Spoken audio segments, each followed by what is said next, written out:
Hello, this is the second video of a linear programming series of the OCR Discrete Further Maths. We will consider how to find a graphical solution to a linear programming problem using the vertex method. For linear programming problems with two decision variables, we can plot a graph to solve the optimization problem. In this case, the graph is a normal Cartesian graph with x, y axes. Each constraint is a linear inequality, so we can draw a straight line or equality for each, and then we shade out the unwanted regions. This may be different to what you did at GCSE, when you may have shaded the wanted region. This process will leave us with a region of possible solutions called the feasible region. Within this feasible region, we can then find an optimal solution that maximizes or minimizes the objective function, depending on the context of the question. Here is an example of a linear programming problem that has been formulated. The decision variables are let x equal the number of shed type A made, and let y equal the number of shed type B made. The objective function is to maximize the profit, or P, equal to 60x plus 84y. And the constraints are 2x plus 3y is less than or equal to 30, 5x plus 5y is less than or equal to 60, and note that we could simplify this as x plus y is less than or equal to 12. And then the non-negativity, x is greater than or equal to 0, y is greater than or equal to 0.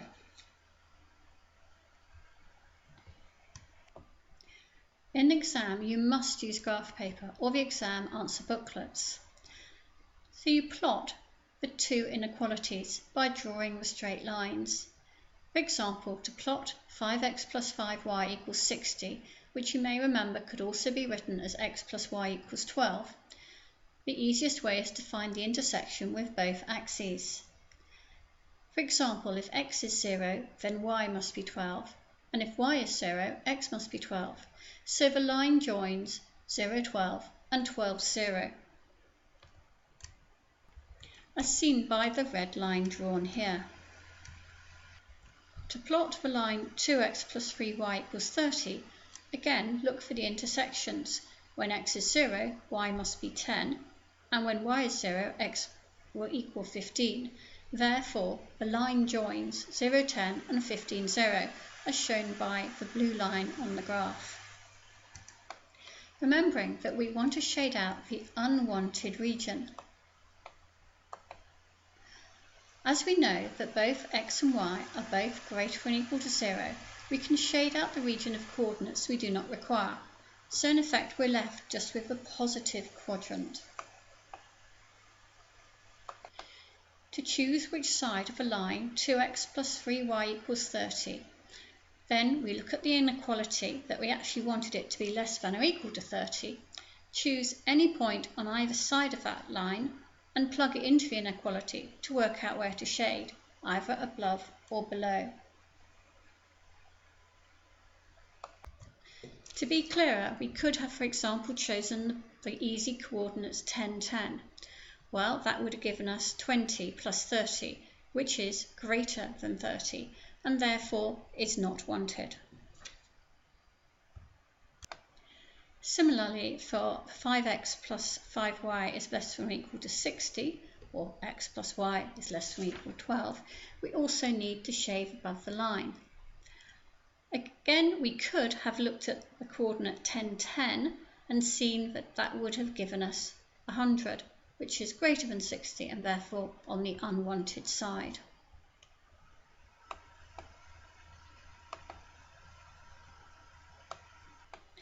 You can see that we are now left with a white polygon.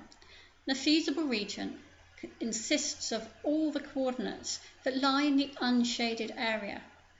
So each coordinate, x, y, represents the numbers of each shed made. For example, the coordinate 4, 4 would represent 4 type A shed and 4 type B shed being made. So where might we expect to find the maximum values of P? Well, starting at 0, 0, if we don't build any sheds of either type, then the profit will obviously be 0. As we push through the feasible region, we might consider looking at whether we were best off making 12 of type A or 10 of type B, or indeed this vertex here, which looks from the graph as if it is 6 of each. If we could not see this easily from the scale of the graph, then the coordinates 6, 6 can be found by solving the simultaneous equations 2x plus 3y equals 30 and 5x plus 5y equals 60. And I would recommend that you always check the vertices by checking the simultaneous equations. So the vertices of the feasible region are 0, 0, 12, 0, 6, 6 and 0, 10. The maximum profit will come from the values of x and y at one of the vertices. We find this profit by inputting those values into the objective function.